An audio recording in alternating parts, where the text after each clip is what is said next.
පුතේ මේ කතා කරන්න හදන්නේ ඔයාලගේ සාමාන්‍ය පෙළ විද්‍යා පේපර් එකේ එනවා පුතේ MCQ ප්‍රශ්න පත්‍රයක්. ඒ කියන්නේ පුතේ කෙටි ප්‍රශ්න. අර අපේ විදිහට කියනවා නම් ඉරි ගහන ප්‍රශ්න පත්‍රයක්. හරි ඔන්න ප්‍රශ්න පත්‍රය පුතේ මේ නිරන්තරයෙන් එනවා පුතේ පොඩි අර සංකල්ප ටිකකට සම්බන්ධව නිරන්තරයෙන් ප්‍රශ්න ටිකක් එනවා. කියන්නේ එක වගේ ප්‍රශ්න. හරි අන්න ඒ වගේ පුතේ එක ලකුණක් ඒ කියන්නේ MCQ ප්‍රශ්න පත්‍රය ඔබ දන්නවා ලකුණු බෙදෙන්නේ නැහැ.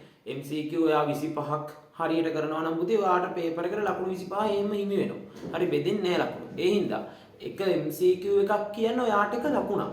හරි පුතේ මම වීඩියෝ පෙළකින් පුතේ කතා කරන්න යන්නේ එක වීඩියෝ එකකින් එක MCQ එකක් ගොඩ දාගන්න විදිහ.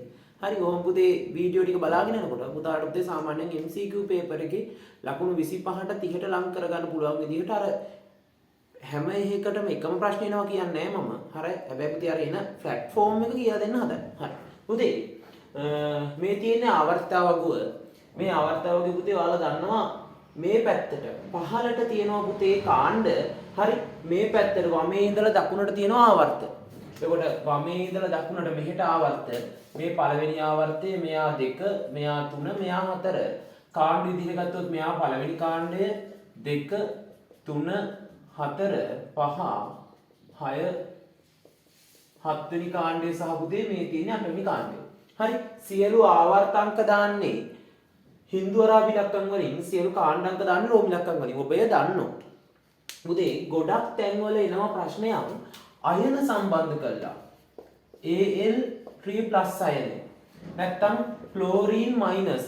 හරි නැත්තම් O2-. ඔන්න ඔහොම පුතේ අයන සම්බන්ධ කරලා ප්‍රශ්නයක් එනවා. හරි ඇත්තටම මෙන්න මේ අයනයක් නිර්මාණය වෙන්නේ කොහොමද? හරි මේ ප්‍රශ්නෙට උත්තරේ ගන්න කොහොමද කියන කතාව පුතේ මේ වීඩියෝ එකේ කරන්නේ. පුතේ අයනයක හැම වෙලාවෙම එක්ක ධන නැත්තම් ඍණ කියලා තියෙනවා. ධන හරි ඍණ හරි කියලා තියෙනවා. පුතේ ධන නම් හරි ධන නම් ඉලෙක්ට්‍රෝන ලබා දීලා පුතේ ඉලෙක්ට්‍රෝන දීලා. හරි පුතේ ඍණ නම් එයා ඉලෙක්ට්‍රෝන ලබාගෙන. මොකද්ද? ධන නම් දීලා ඍණ නම් අරගෙන. ධන නම් දීලා ඍණ නම් අරගෙන.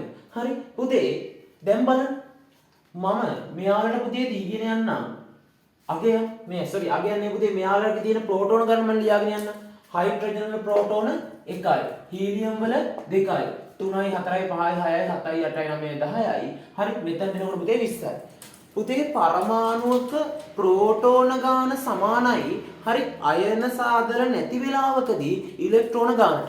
එහෙනම් පුතේ මෙයාගේ ප්‍රෝටෝන 20යි හින්දා මෙයාගේ ඉලෙක්ට්‍රෝනත් කීයද 20යි. හරි ඕනිම මූලද්‍රව්‍ය පරමාණුවක අයනයක් හදලා නැත්නම් ප්‍රෝටෝන ගාන ඉලෙක්ට්‍රෝන ගානට සමානයි. හරිද පුතේ? හරි. පුතේ එහෙනම් හයිඩ්‍රජන් කීයද 1යි. මෙයාගේ ගන්නම් මම 2යි මෙතන 4යි මෙයාගේ ඉලෙක්ට්‍රෝන 6යි.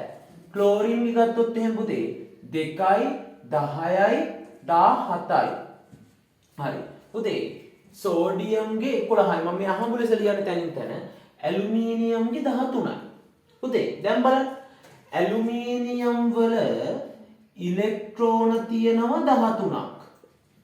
ඇලුමිනියම් වල ඉලෙක්ට්‍රෝන තියෙනවා 13ක්. හරි ධන 3යි කියන එකේ තේරුම මේ 13න් 3ක් දීලා. ඇයි ඒ ධන නම් දීලානේ පුතේ ධන නම් දීලානේ. හරි ඒ කියන්නේ ඇලුමිනියම් වලින් ඉලෙක්ට්‍රෝන 3ක් මෙයා දීලා. තිබ්බ 13ක් ඉලෙක්ට්‍රෝන 3ක් දුන්නාම හැදෙනවා ඇලුමිනියම් ධන 3ේ අයනය. එතකොට පුතේ මේකේ 13ක් තිබ්බා 3ක් දීලා දැන් තියෙන ඉලෙක්ට්‍රෝන 10යි. හරියට ඉලෙක්ට්‍රෝන 10යි කියන්නේ යා කවුරු වගේද පුතේ? නියෝන් වගේ. ඉලෙක්ට්‍රෝන 10යි කියන්නේ යා නියෝන් වගේ. හරි පුතේ මෙන්න බලන්න 13ක් තිබ්බා 3ක් දෙනවා. එහෙනම් එකක් දුන්නාම මැග්නීසියම් වෙනවා. තව එකක් දුන්නාම සෝඩියම් වෙනවා. තුන්වෙනි ඉලෙක්ට්‍රෝනයක් දුන්නාම කවුරු වෙනවද? එයා නියෝන් බවට පත් වෙනවා. හරි පුතේ විභාගෙට ප්‍රශ්න එන්නේ මෙන්න මේ වගේ.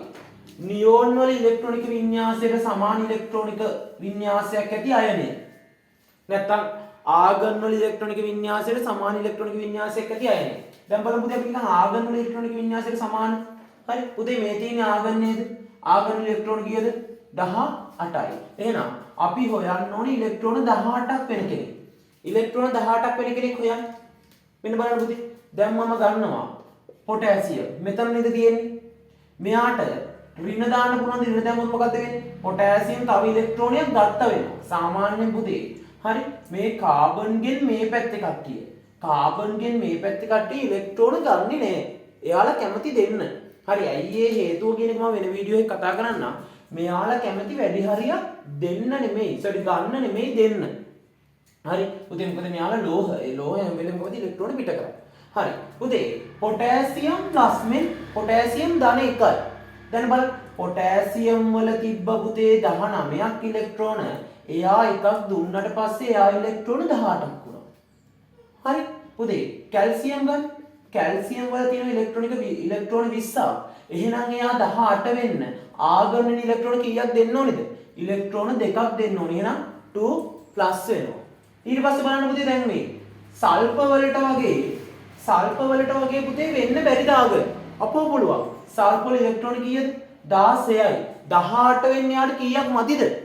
18 වෙන්න එයාට ඉලෙක්ට්‍රෝන දෙකක් මදි පුතේ. හරි. එහෙනම් 16ක් තිබ්බා 18ක් වෙන්න දෙකක් මදි. ගත්තනම් පුතේ ඍණයි. හරි. ඒ හින්දා සල්ෆර් 2- එයා ඉලෙක්ට්‍රෝන දෙකක් ගත්තාම එයා ආගන් වගේ වෙනවා. පැහැදිලිද පුතේ? මේකේ බලන්න තියෙන්නේ අපිට අදාළ කෙනා කියන්නේ ඉලෙක්ට්‍රෝන ගාන සමාන කරන්න ඕනි කෙනාව බැලුවා. අපිට අහන්නේ ආගන්ට සමාන ඉලෙක්ට්‍රෝන ගාන. ඊට පස්සේ එයාගේ ඉලෙක්ට්‍රෝන ගානට සමාන වෙන්න හරි එක්ක ධනව හදන අයනය නැත්තම් ඍණව හදන අයනය හොයන්න තියෙනවා.